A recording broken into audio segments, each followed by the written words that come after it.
Good afternoon and welcome back to the Sunday Spark, where I give you a quick story or tips of inspiration to help you start your week.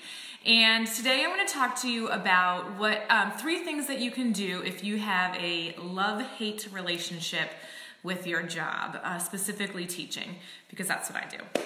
And the reason I really want to share this is because I have found in my career so many teachers who are just kind of miserable, unfortunately, and I get it because that's where I was a few years ago, and I don't want teachers to feel that way because it's not a good place to be, and it doesn't help you make you be the best you can for yourself, let alone the people around you, right?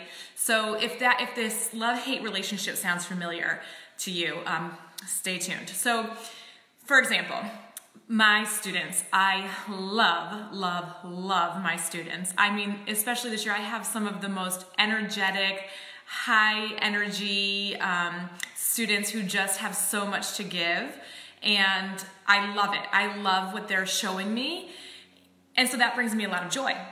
But on the other hand, I have so many wonderful students who also have so many needs.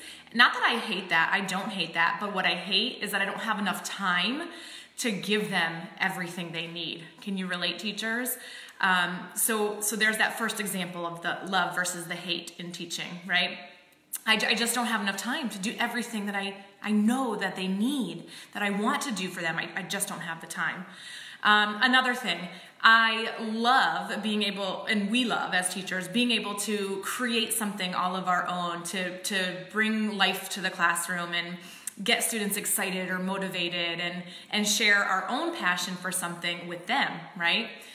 But the hate side of it is that you are probably trying to do that for many classes, and again, you just don't even have time to do it the way that you really want to do it because you are rushed to, hand in papers, to grade things, to give a certain number of tests, to make sure that you're up to code on all of their IEPs, and make sure that you are delivering all of the different choices for them. And I mean, the list goes on and on. You know that. I don't need to explain every single thing to you.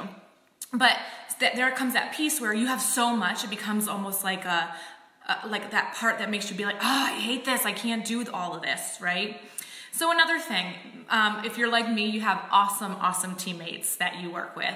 And I have quite a few at my school who just really are a huge support system. And I love that about my job. I couldn't do it without them. But what you hate maybe is that even though you love being around them, you're spending too much time at your job and feeling like you need to be there all the time to get your job done. Does that sound familiar? Teachers work so hard, and it's really never ending. I mean, you could keep going forever and ever and never be done. But so how do you get out of that? And you might say like, oh, I hate this. I can never get out of this. How do I get home on time or balance my life? Another thing, maybe, I know this was true for me a while back, that I felt like kind of in a dead end place. That even though I loved some of the work that I was doing, that I felt like I couldn't really go anywhere else. Even if you change schools or positions, that you're still really doing the same thing. And I felt that in the career that was really a challenging place to not really be able to go anywhere else higher. And if you do, you're going to end up with the thing that I really hated the most, and I know most of you agree with me because I've heard you all say it, is the bureaucracy of teaching and the education world, because we have so little control over what is happening to us. Like, we're told we have to do to this meeting, we have to go to this professional development, we have to, all of these things that we have to do, and maybe it's not really what's best for us as a teacher. It's what someone thinks is best for us as a teacher. So again, while you love to be able to create things, while you love your job and you love those students so much, there's all these other things that are kind of like weighing on you and really kind of start to take a toll. And I know, because I've been there. And I know so many of you are there, but I don't want you to be there because that's not a place where you can be happy, truly happy. So what do? I've always told my own children, like, if you have a problem, there's always a solution. So what are some of the possibilities?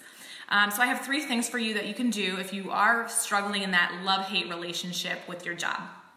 The first one is to make sure that you're taking care of yourself first. You know, it's so important, and that is definitely something that I did not do for a long time.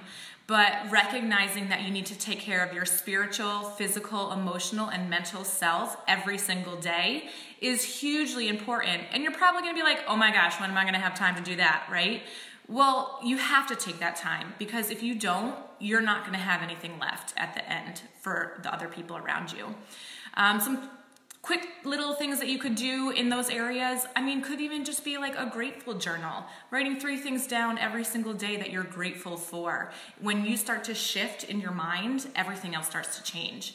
As far as physical, like, I'll be honest, like, I don't work out like I want to, but I do take a few minutes every day just to do some simple stretches that just kind of open my body up and then open my mind up for what's to come.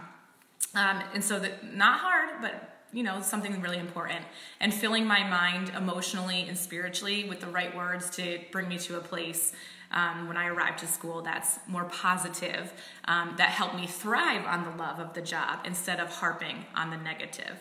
Because listen, every job has it. It's not a surprise. The second piece of advice that I would say is to have a mentor. And I know when we start teaching, when we're first, enter our field, that we're given a mentor that's there for us. And that's great. We need it. We really need it, because it's so new, and we all know that there's like so many pieces that go into this job. It's nearly impossible to wrap your head around all of them. And so a mentor helps you to help make that process a little bit easier, right? But what happens after is I found that really no teachers, you might have a great support system, but do you have a mentor, someone who's really helping you to rise and be that best version of a teacher that you can be? And a lot of times people will say, oh, there's just no time in the day, or they just haven't made that connection. But I don't really, if you have a mentor and you're a teacher and you have a mentor program in your school for you, I would love to hear about that, because I think it's really an interesting piece that is really essential for you becoming a person in your job that is happy and moving forward and getting yourself higher, and working on yourself, learning. We're educators, we know we have to be learning too. And the last thing I say, the third piece of advice, if you are wanting to break that love-hate relationship of your job, is, for me, I found that by finding an outside hobby, passion, hobby or passion, or some project that really sparked an excitement and a passion in me, helped me to put some boundaries on the job.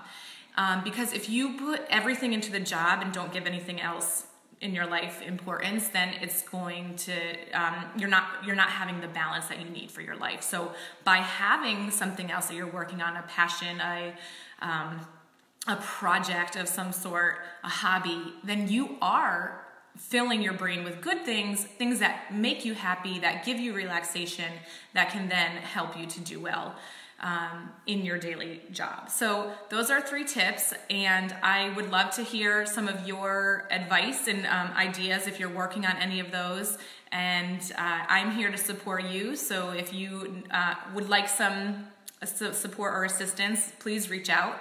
But thank you. I hope that you don't have the Sunday night blues today, and that you can start tomorrow with a fresh start, a new week, and a new way to bring more love to your job instead of some of the overwhelmed anxiousness that you might have. So have a great week.